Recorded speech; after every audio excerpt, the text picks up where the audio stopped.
the focus of our panel today will be on essentially understanding how the balance between stress and recovery impacts us, and the powerful role that technology can play in empowering us with knowledge, information, insights, and interventions so that we can harness this balance and build resilience.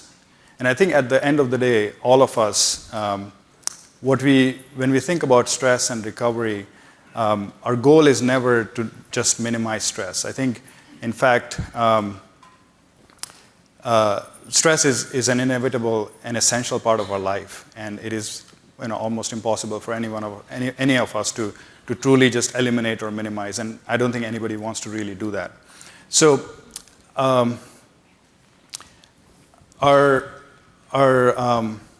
so that is basically the question that we'll try to dive into today and try to unpack this with a fantastic group of panelists that we have today here. My name is Shyamal Patel. I'm the head of science at Oura, the maker of Oura Ring, this 4-gram wearable that measures all sorts of aspects of your health. I am an engineer scientist by training. I'm passionate about leveraging data, science, and technology to build products and solutions that help us measure, understand, and improve our health. We have a fantastic group of panelists here with us with a very diverse set of backgrounds and experiences. And I would love to kick this panel off with a round of introductions. We have Sara Gottfried, who is a doctor and a scientist who is doing some pioneering work in precision medicine. We have Damar Hamlin, who is a professional athlete, pushing the limits of human performance almost on a daily basis, and also has an inspiring life story. We have Dr. Andy Walshe, a world-renowned expert in the field of human performance. So I think the diversity and the knowledge that we have in the panel today is really exciting, and I'm hoping that we'll get a really interesting view into stress, recovery, the impact that these two things have on our performance, and how technology can play a role in helping us harness these to build resilience. So with that, we'll kick off the panel with a few minutes where each of the panelists can give a quick introduction. And as a part of the introduction, if you can share a personal anecdote about, or personal or professional anecdote related to the topic of the panel, I think that'd be great. So let's kick that off with Sara. Hi, everyone. Super happy to be with you today. So I'm the director of precision medicine at Thomas Jefferson University in Philadelphia. My focus is mostly professional athletes and executives. I do what's called deep phenotyping. So I look at genetics and I look at biomarkers to optimize performance and career longevity. I went to Harvard Medical School and MIT. And a personal anecdote is that I am a recovering stress junkie. So I was someone who, when I first started testing some of my stress hormones, like cortisol, my level was not at the normal range. It was about 3 times what it should be, which apparently is true for most female physicians in this country. So I've got a lot of experience with cortisol and with stress and some of the other biomarkers, blood tests, and other digital biomarkers that go with stress. I've also written a few books about the interface of mental health and physical health and how to optimize. Hey everybody, I'm Damar Hamlin. I play for the Buffalo Bills. Alongside playing for the Buffalo, go Bills. Glad to know Bills Mafia's in the building. I feel I feel at home in here. But alongside playing for the Buffalo Bills, I'm the CEO of the Chase and M's Foundation, where we are leading the charge in, certifying people in hands-only CPR, and we're going around the country, handing out AEDs and giving people the knowledge of using them and knowing how to be a superhero. You know, if anyone is able to, you know, have that power and that knowledge of learning CPR and being able to use an AED, you're able to save a life. A personal anecdote I can share is alongside my other missions, you know, of playing football, the passion of, you know, helping other people learn how to save lives. I'm truly an advocate of just pure health and wellness. I was, you know, as a young kid, I grew up teaching myself a lot in ways. I'm spending a lot of time on my own and learning a lot about myself. And through that journey, I noticed that, you know, making sure that I juggle the balances of how I stress myself, but also being able to empty the cup as well by, you know, doing certain things like yoga, getting in the sauna, and, you know, just meditating, reading books, things like that. I learned that it truly allowed me to find my balance in the world and truly allowed me to truly find myself. Well, g'day everybody. My name's Andy Walshe. My sort of career trajectory started in the science of human performance, and I was really fortunate to spend the last 30 years studying how people like Damar and others, and Sara here, push the edge of what's possible. And I started in elite sport and was lucky enough to spend many years in that field, caught up with the government and different programs that sort of push the limits across the different units in the government that sort of do that for a living. And then I spent 10 years at Red Bull, and I got thrown into artists and musicians and designers and people pushing the edge in the arts and the creativity. So the easy answer is I've just watched these amazing people do what they do, watched them fall, watched them succeed, and I've, you know, taken notes along the way. That's pretty much it. My personal anecdote, and I've studied all these things, and recovery especially, and a little over 12 years ago I was blessed with twin girls. And they were my first kids. And after about 3 months, everything I thought I knew about recovery was in the trash. And I read recently a very well done study that it takes about 1 year to 2 years to recover from a child, thanks to the stress. And I tested, I don't even think that's damn near close enough. I think it's a lot longer than that. But that was just getting lack of sleep for those 6 months where you're trying to put one baby down and tiptoe out of the room, and then the other one starts to cry, and then I ended up sleeping on the floor because I didn't want to disturb either of them. The reality was, it goes to show now why I think, as you said at the beginning, you know, training and performance, the actual training for high performance makes you worse.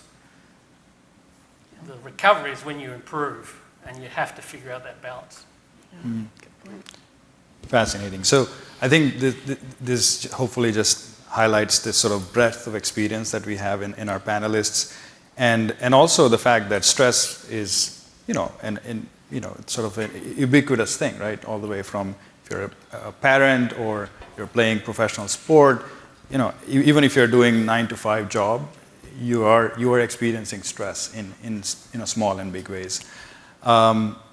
Stress is also essential. It's essential to improve our performance, right? Without getting that exposure to stress and you know, recovering from that stress, you're just not able to build that capacity to deal and increase that capacity to perform, right?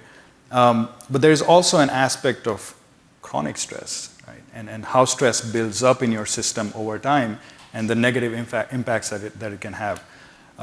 There was a recent survey conducted by the American Psychological Association where they found that 27% of respondents, of adults in the US, are experiencing such high levels of stress on a frequent, almost a daily basis, that they simply cannot function. That is what chronic sustained stress looks like. So we have this sort of spectrum of stress that can be really great and beneficial for your health and performance, to stress that can be essentially, you know, debilitating, right? You're not able to function, it has negative impacts on your health. What I'd love to start off with is to dive into a little bit of the physiology of stress. What happens, right? What happens inside your body when you get stressed? And that stress response that we have evolved with, right? What does that do to our systems, our health, right? What is that? And I would just want to throw that to Dr. Gottfried to kick us off with that question. Well, 27% feels about right to me, so I see that in my medical practice all the time. There's just a level of dysregulation that I've never seen in my 30-year career. So we're in a crisis. And I think you positioned it exactly right, Shyamal. You got to get the dose right. So when it comes to stress, if you have too little, you're not going to be very productive. If you've got too much, it's like a bell-shaped curve. You start to lose productivity. You don't do as well, whatever your output is, such as playing football. And so there's a middle place where you get the dose right. And so you have to figure out what's the right dose for you. And that can be somewhat tricky. So I can tell you what it looks like when stress is too high. We can maybe get into the details of that. But in terms of the stress response, kind of the classic response was first described by Walter Cannon in the 1930s. So he talked about the fight-flight response. And that's where you have a threat, like there's someone running at you that you have to tackle, and your adrenaline goes up, your epinephrine goes up. Some stress. Within a few seconds, your cortisol goes up. That's the main stress hormone. So you've got this stress response. But I would say that was also defined in men and assumed to apply to women. Women do some other things. So we do fight, flight, but we also do freeze, and we do fawn. And then if you look at the stress response, it's not just the brain, the hypothalamus and pituitary talking to your adrenal glands that produce cortisol and adrenaline. It's also what I think of as the Pine Network. And the Pine Network is P for psychology. So your psychology is part of the stress response. I for immune system, because that's modulated by stress. N is your neurological system, such as measurement of heart rate variability, the balance between the sympathetic nervous system, fight, flight, and the parasympathetic, which is stay and play. And then E is the endocrine system. So cortisol, as well as your sex hormones, testosterone, DHEA, estrogen, progesterone, and insulin, because stress can affect your blood sugar. So that's the way I think of the stress response. I think in terms of the Pine Network. Yeah, it's fascinating. It's sort of, you experience stress. I think everybody here, right, has that sort of what stress looks like. I'm stressed. That was a stressful meeting. That was, So I think we all have a sense of what we feel when we get stressed. But then there is this complex sort of interplay between your physiology, your hormones that is going on in your body, and it's interesting to think about how that has evolved, right? And what is different about where we are today, and with sort of that evolved stress response, which is essential, right? It's sort of coming up for this panel. I could sense my heart rate was going up, that my body was preparing myself to sort of get ready for this panel and talk about this topic, right? But there is something going on right now that is messing with this, right? And this very essential, important stress response that helps us, right? And I'd love to sort of pick your brain, Andy, on what might be going on right now, and just help us unpack that. Yeah, so you're probably all familiar, and if you're not, you'll hear it, the word polycrisis. World Economic Forum threw that out a couple of years ago, and it's basically tracking what's, you mentioned there, there's sort of what's happening in the world today has never been seen before, and this sort of culmination of global pandemics and climate crisis and social unrest and political craziness, whatever term you put to that. And that's all stacking, and what we're seeing, and I think that's the blood work you mentioned, there is this background level, ubiquitous stress that's in the system has sort of jacked everybody up on that curve, so you don't come in nice and relaxed anymore. People are coming in day to day trying to deal with it. Just flick on the news for half an hour for most people and you'll feel that, or your social media feed. So in many respects, this ubiquitous stress and the chronic nature of it is very sinister, because you get used to it. you don't recognize that impact on you because you're living it day to day to day to day. So the way to sort of recheck on it is go out into the woods for a couple of days, check out, relax, do whatever it is, come back into your life and feel that sort of overwhelming sort of impact on your body. And I think what's challenging for us today is, even with athletes, if we're training athletes who we want to push to the next level, our job is to create stress for people like Damar, so then when they see it on the field, they don't react adversely, is we have to be very careful on the back end of how much is already in the system. And that's where I think the technologies and everything come to play, because it becomes very important then for us to manage that and recognise that, living today in the world we currently live in, there's so much already going on, it's very easy to push people too far. And it seems like sort of this access to information that we have today, the level of access, right? Real time, you can literally find what's going on in some remote part of the world if you're plugged in enough, and I think a lot of us are, right? So I think technology has played a role here in that sort of creating that level of plugged inness, for lack of a better word, that is essentially contributing to this sort of elevated level of baseline stress. Right? And then we are asked to respond to situations, and that is sort of building on top, right? And so how do we think about technology here, right? Technology is, as I kicked off the panel, I talked about it as a powerful force, right, that can help us, and if you help us harness stress, recovery. I would love to kind of talk about what is the role that technology has played in getting us where we are. I don't know if any Sara or Damar or I think we all experience technology, so I think this is something that is almost everybody has some perspective on what that looks like, right? Damar, what do you think? The professionals want to go to? I mean, in my world, as a professional athlete, like what is your interface with technology? What is your relationship with technology, right? How do you think about that when it comes to stress? So in my world, as an athlete, we're always trying to find the best ways to improve our game. The NFL is full of talent. It's not short of talent at all. Everyone's talented. So there's small margins to get one up on the next athlete and put yourself in the best position.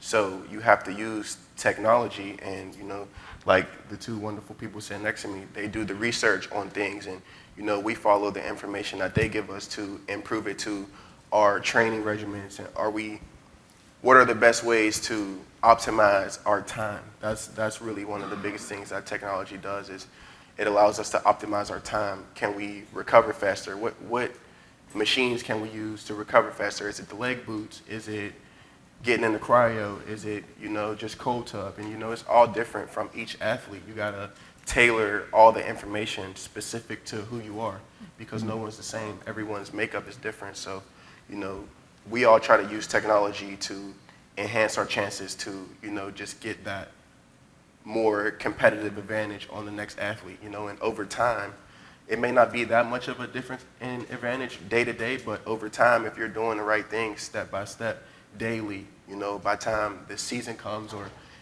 our seasons are very long, our seasons are long.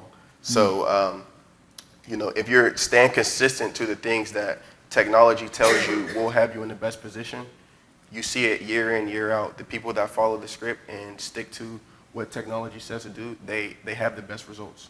So that's my take on it. Does it create any stress of now you have to sort of, if you stick to it, you see the results, but it also seems like something that requires you to make that sort of commitment and really, really, and that's not easy, right? And even for an athlete, right, who is, at that sort of level of physical, mental strength.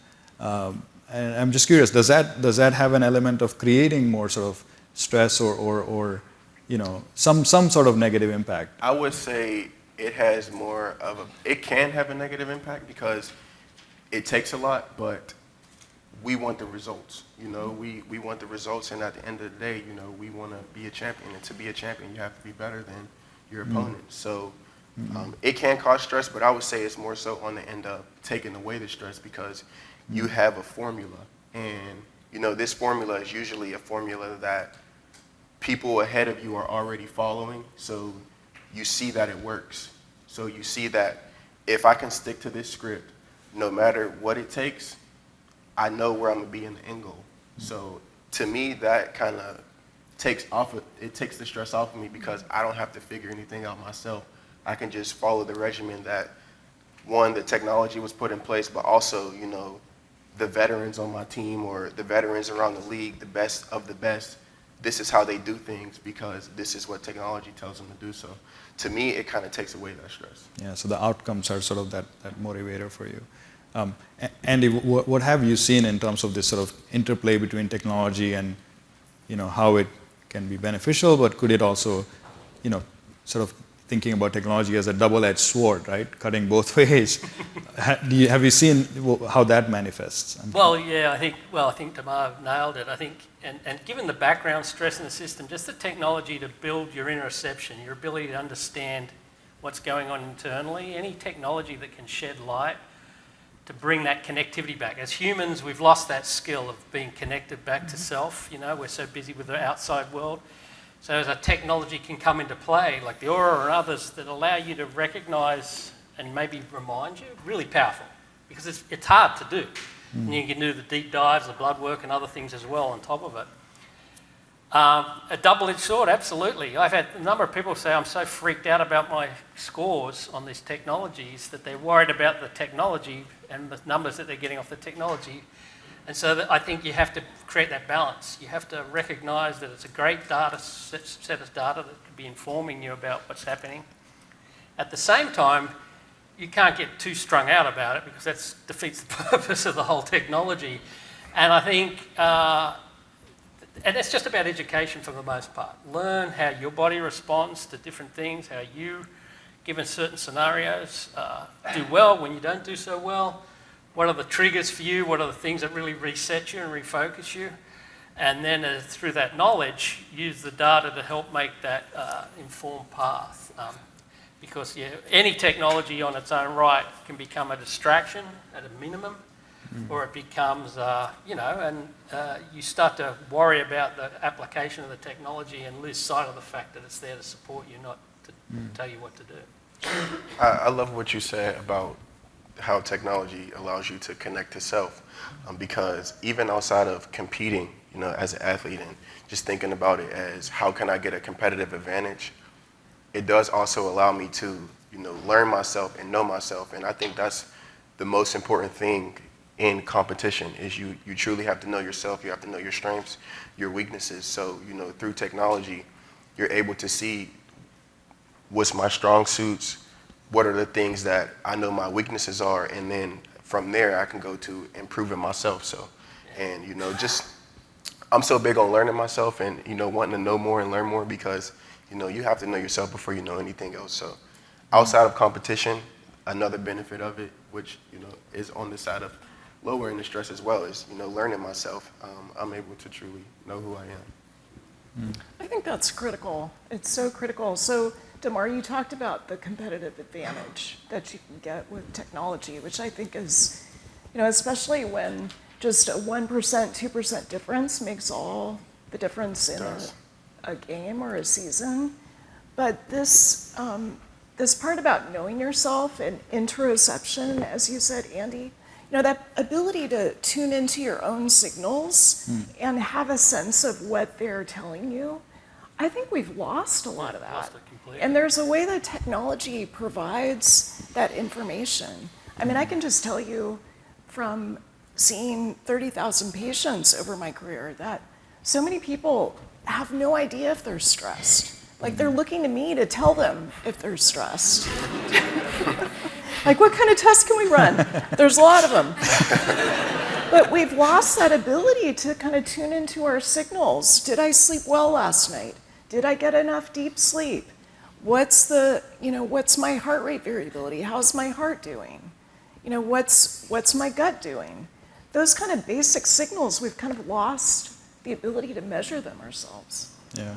No, it's actually something that, you know, at Oura we think on a daily basis about We recently actually peeked into the data from our stress feature, and we found something really interesting. So on average, Oura members experience about 95 minutes of stress time during the day when there is like an elevated level of stress.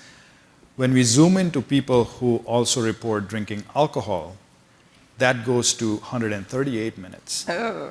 And it's interesting, right? Like if you did not have the data sort of reveal that connection, you might not really, make that, sort of connecting the dots. We like to think that the fundamental role of technology is to help you connect the dots between sort of your behaviors, your lifestyles, actions you're taking, and what is going on inside your body, how it's affecting you.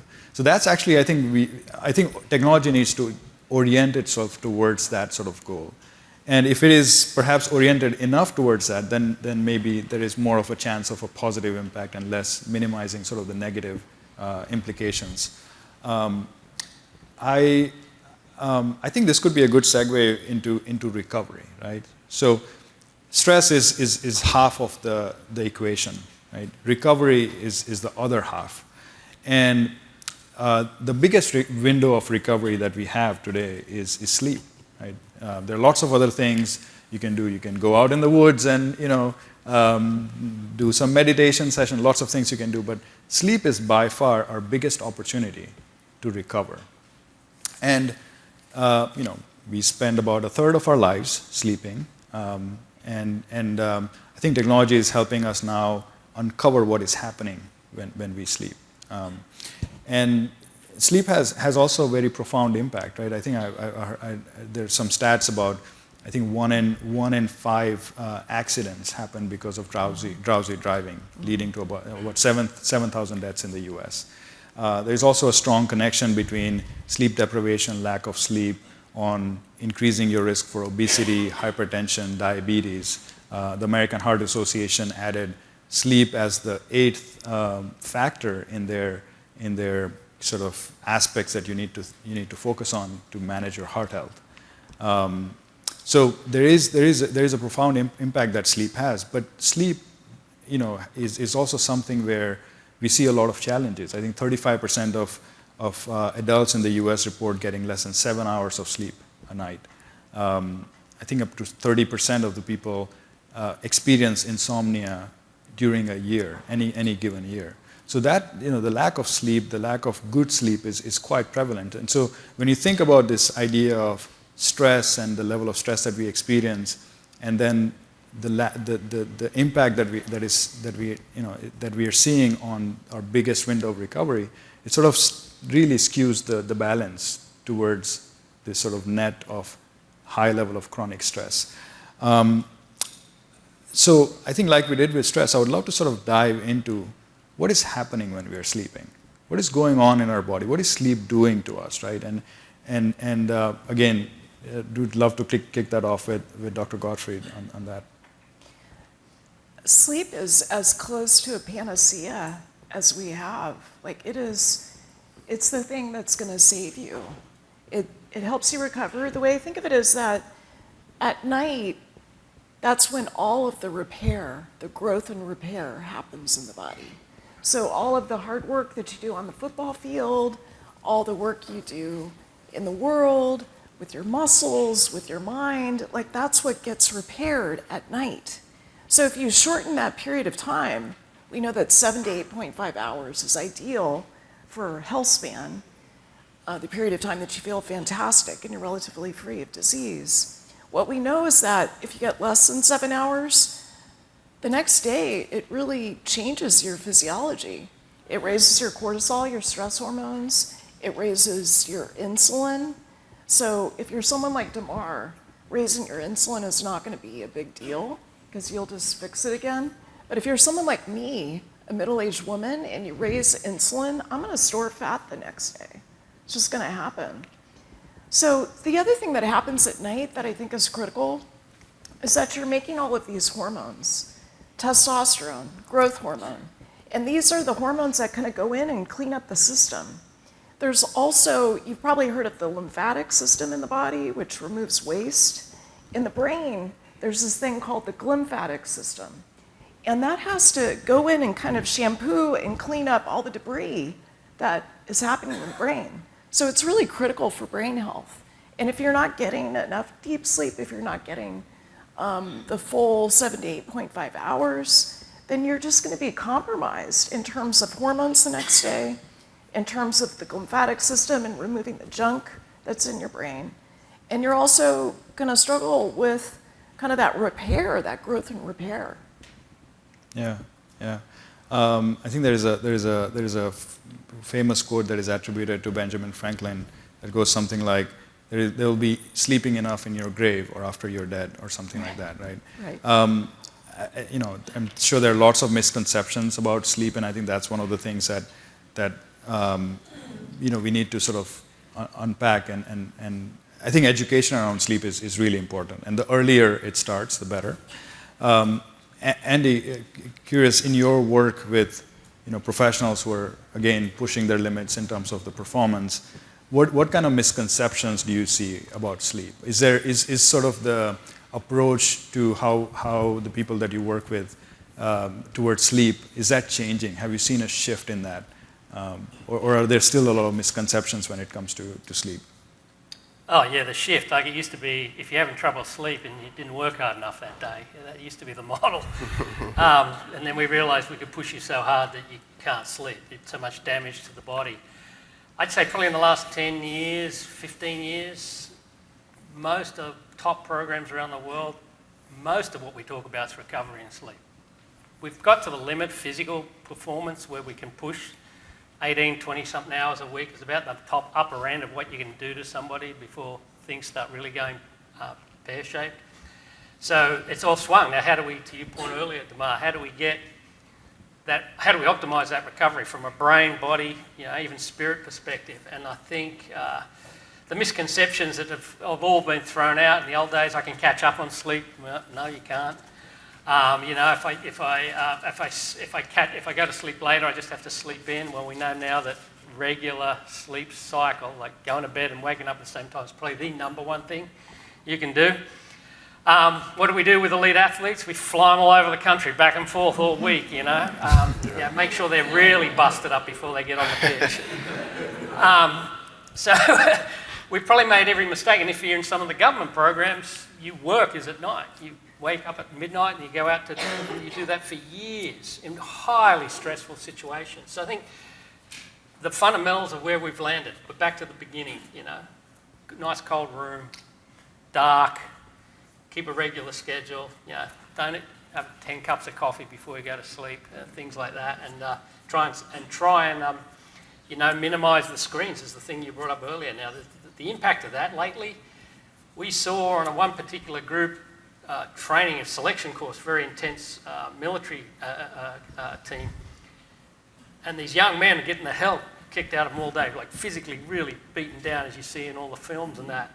Their number one stress response on cortisol markers during the day was at 9 o'clock at night when they got off base and they were able to turn on their phones and get on social media. So, and what do you see at halftime in the locker room? Yeah, no, our coaches don't play. We all do.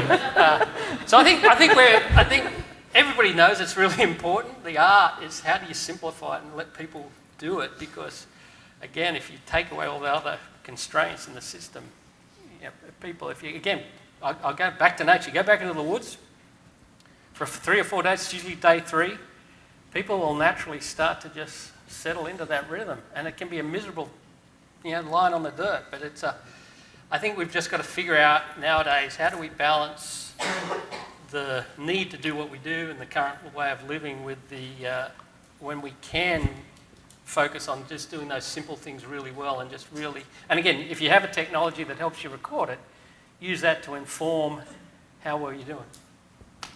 Do you see, for somebody who's working shift, doing shift work, or has that sort of constraint of their life, like a professional athlete who is flying around, the country and changing time zones every other week, or every few days, are there still things that you can do about that so that you're, from a technology perspective, from a behavior, are there practices that can help you, overcome some of those deficits and challenges? Or, is it just really to figure out how to get... You're screwed? Is it hopeless? Yeah? No, but I think, and you probably correct me, Doc, I think recently the World Health, WHO, classified shift work as a carcinogenic. Yes. Yeah. Right. Yeah. So, I don't know the answer to your question, but so I'll default to for millennia we've been sleeping well. The last 50, maybe 100 years, we haven't. I don't know if any of our tricks can compensate for that eons of evolutionary of going to sleep when it gets dark, waking up when the sun comes up. So Yeah. there's probably some things nowadays you could play with the lights, the blue and red shifts in lights, and having people have them in their houses now where the light shifts the frequencies. But I have not seen in my world anything that you can really do to circumvent a bad night's sleep. Yeah.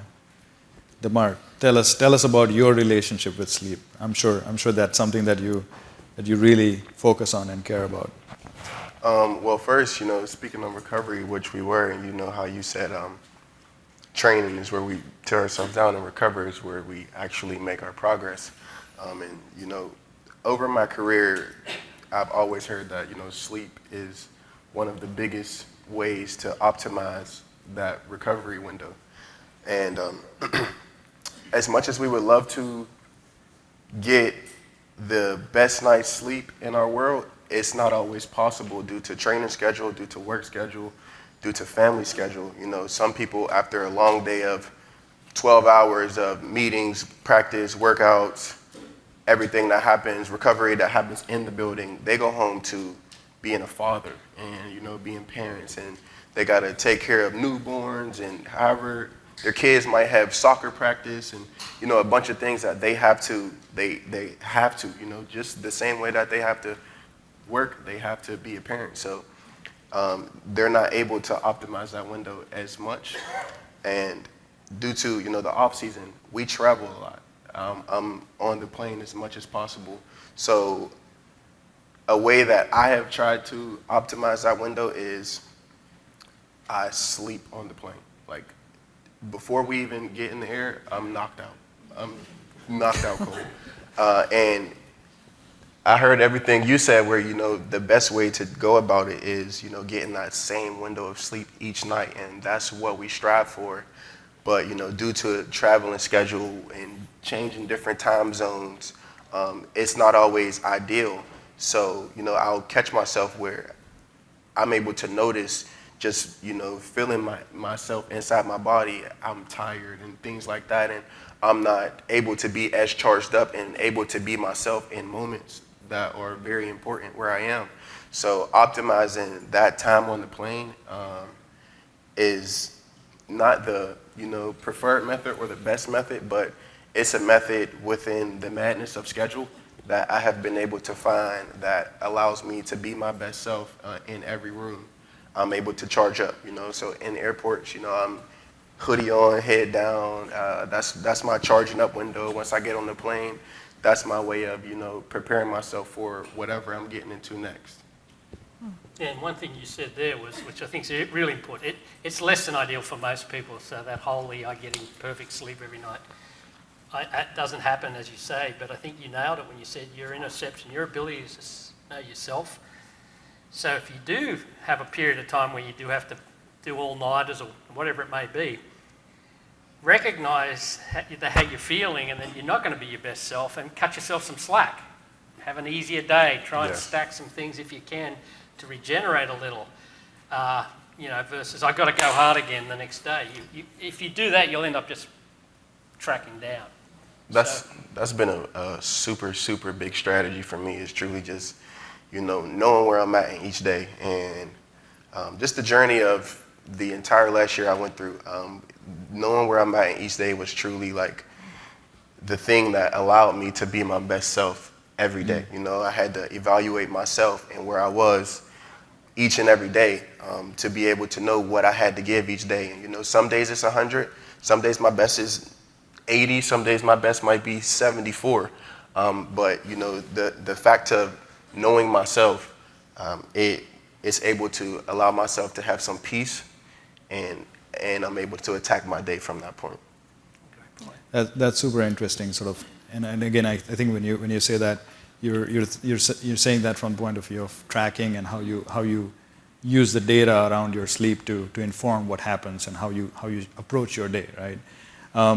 Is that something, Sara? Do you, as you work with people, your patients and people you care, provide care for, is that something that you're incorporating in your practice? How does that sort of, what role does that tracking and aspect play in, changing behaviors and getting to better sleep?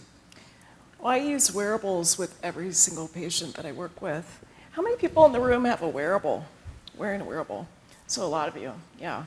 So about 50% of Americans right now have a wearable. We think that number is going to increase almost to 100% in the next 5 to 10 years.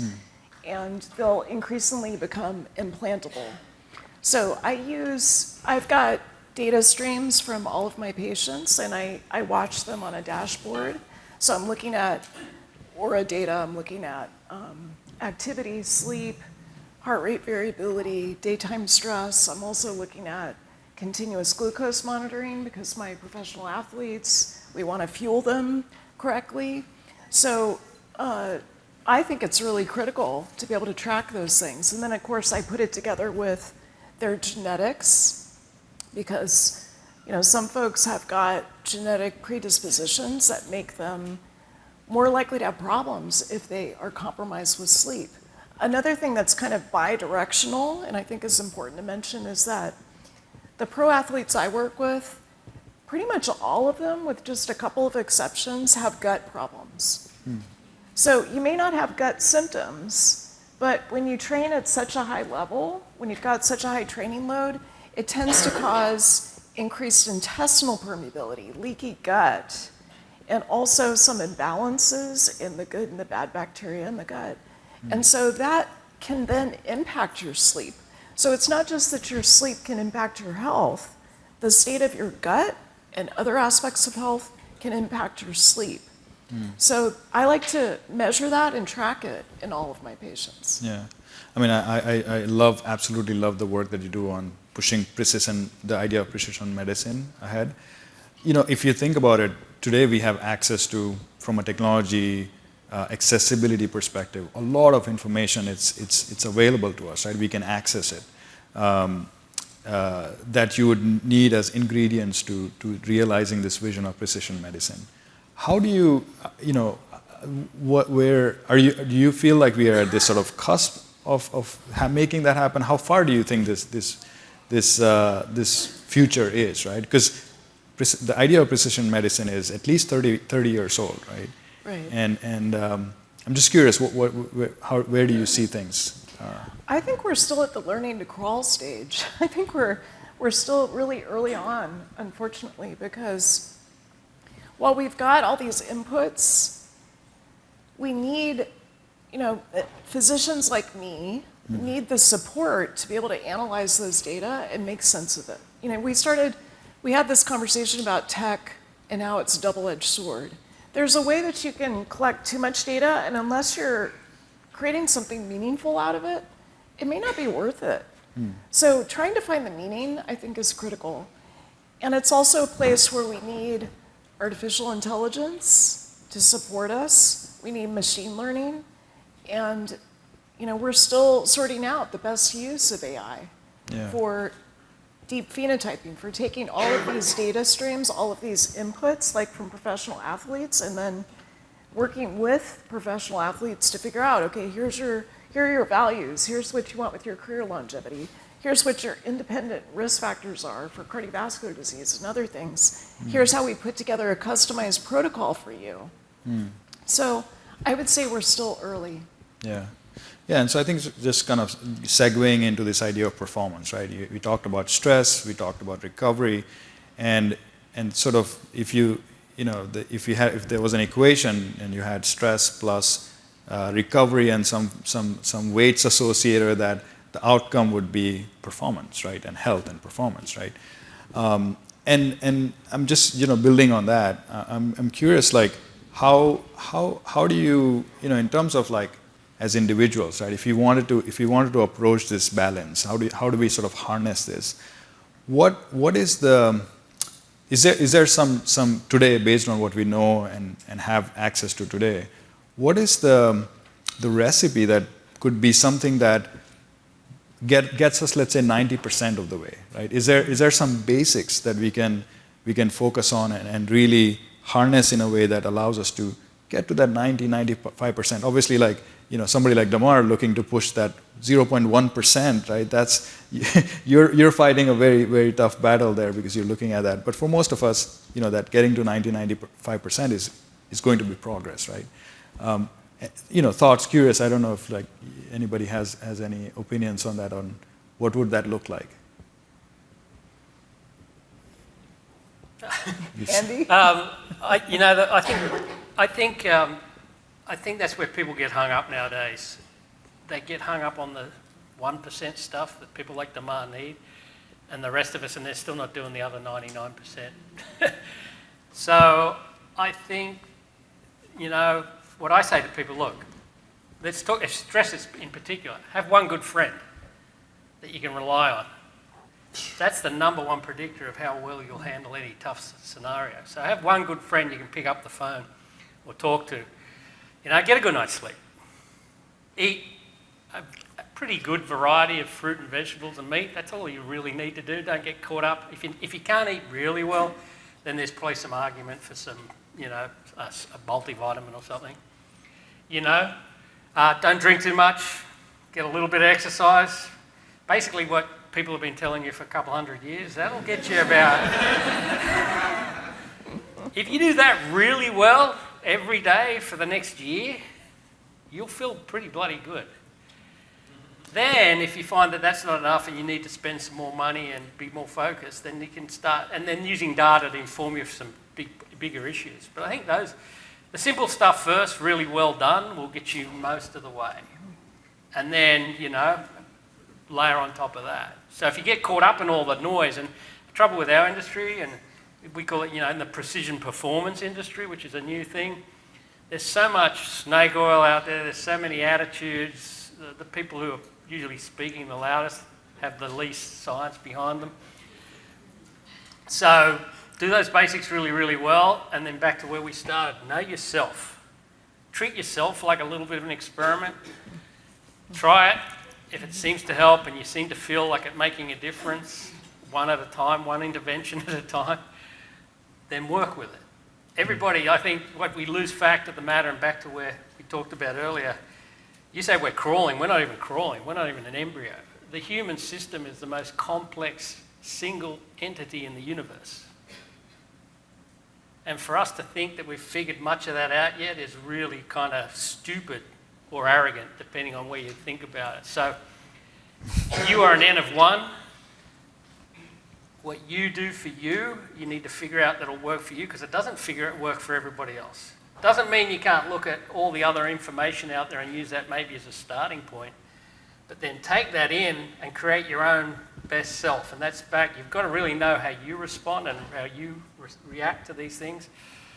And then you do the basics, and then, you want to run up against this guy, do the extra bit, and see how you go.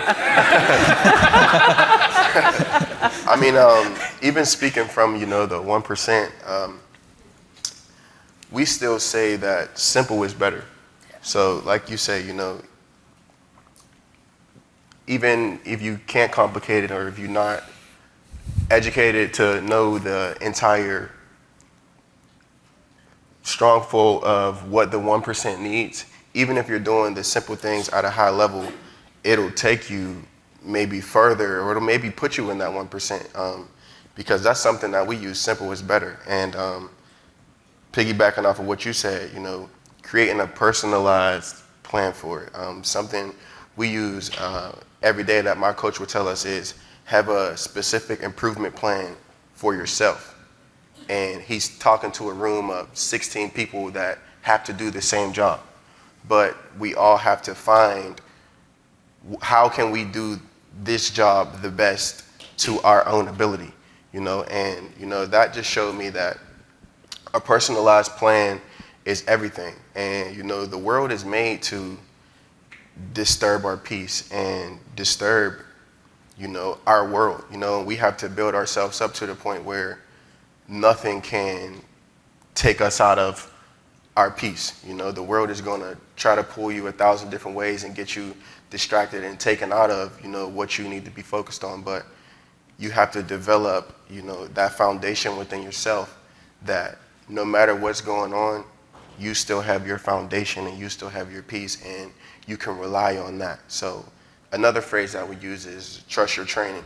So if these are things that you're practicing every day, these are things that you're focusing on, this is how you're training yourself to build yourself up. So when in tough moments or when the world is pulling you 1,000 directions, you can trust your training that you can rely back on that foundation. So I want to build on that N of one idea. Yeah. And I know, Sara, you are super passionate about that, right? Yes. How do you, I'd love for every person, and a lot of what we are seeing in this wearable, space, right, started with biohacking and quantified self, right? Is there an opportunity for us to bring that N of one experimentation to everybody, make it accessible? Yes. How would you tell, how would we do it? Anybody in this room how can anybody in this room go and become that sort of scientist, a quantified self-scientist, and leverage the things that we have access to today to learn about what works for them and just, yeah. Yeah, I love this challenge. So I hope that all of you will leave this session today with a sense of an N of one experiment that you could do. So you're doing N of one experiments, you may just not use that fancy term. It's just human to get to know yourself and to realize that you've got a problem with something. Like for me, it was high cortisol when I was in my 30s. You can design experiments to see how to improve that. So it depends on what your values are, for Damar, it might be different than someone like me in terms of what it is we want to work on. I don't know, I haven't seen your Oura data, but if we look at, like for me, one of the things that I found is that my deep sleep was low. It was like less than an hour, especially when I'm in the middle of a book launch. And so I started doing some experiments to see how I could improve that, how I could improve my deep sleep. And so that's where I started to connect the dots with my gut health. And as my gut health improved and my leaky gut improved, my deep sleep improved. And now I'm up to like 2 hours. So that's an example of an N of one experiment. Another one is if you've got a wearable, and I know a bunch of you do, and you're tracking your heart rate variability, that time between each of your heartbeats, which is meant to vary. Like it's not, if you've got a heart rate of 60, it's not like 1 second between each heartbeat, it's like 0.88 and then 1.04. And so that variability is a sign of health. And so you could do a test tonight. You could have a shot of tequila, and then you could, or two, and then you could see what happens to your heart rate variability. And I bet you it's going to go down. So it's like that point you made about daytime stress. Stress levels 95 minutes in someone who doesn't drink, 138 in someone who does. Yeah. Like that's an important N of one experiment. And then you have, maybe you go a week or two without having any alcohol. And then you look at what happens to your heart rate variability. So this is a basic tool of precision medicine. And it's not something that you have to go to a fancy doctor for, because so much of your health is not in the hands of your physicians. Like you might see your physician for, 15 minutes, a couple times a year? So most of your health is in your hands. Doing these N of one experiments is how you really get to know yourself, and also how you improve the things that matter to you. Yeah, fascinating. I think that's one thing that I feel like is fundamentally having this shift in that sort of power dynamics, right? Sort of think about 10, 20 years ago, the power dynamics between when it came to your healthcare was very skewed towards your doctor, right? That's where you went with problems. I think today we are seeing the shift in which there is sort of this democratization of health data. We have access to this data. I think the challenge is how do we understand and become educated and sort of, essentially, I feel like it's about health literacy, I think, and then start taking actions to understand our bodies and improve them in a way that is, you're sort of much more empowered to drive that.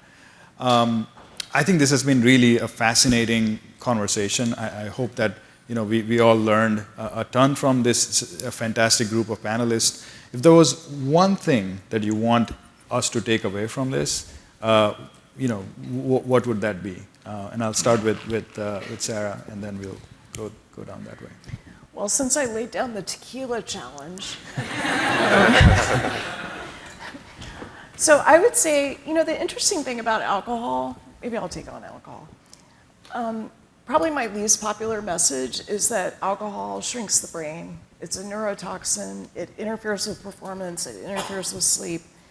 And then on a more hopeful note, there are so many other better alternatives to alcohol.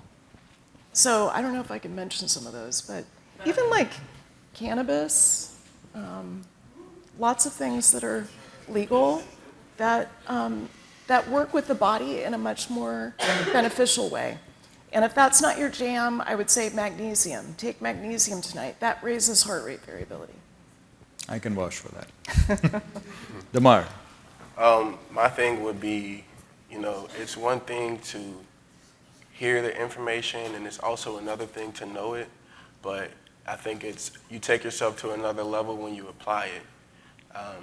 Some of these things that, people who have been doing the research, I've learned a lot up here. I wish I had a pen and notebook this whole time so I could take my own personal notes, but as a professional athlete, we're placed around a lot of people that do the research all the time, and I've had teammates, 101 teammates, who have heard a lot of these messages we heard today, and they haven't applied them. And that's probably the reason why people haven't been as successful as they wanted to be in their career, because it's one thing to know it, but you take yourself to an entirely different level when you apply everything that you heard today. Andy? I will double down on the know yourself. I think I've been in this business 30-odd years. Every elite talent is so unique, which speaks to the fact that everybody's unique. There's no solutions. There's a lot of good general information, so take what you hear and read and look at and listen and apply it, but be kind to yourself. Give yourself some slack, because we literally, the business is, Damar, do 10 push-ups. Oh, that worked. Do 20, do 30. Oh, 30's too much. Stop, come back. It's always an experiment. Hopefully a bit more accurate than that, but yeah. We've got enough experience. And then I said the number one discriminator for our people who seem to do really well across performance in general, does anyone want to have a guess at what it is?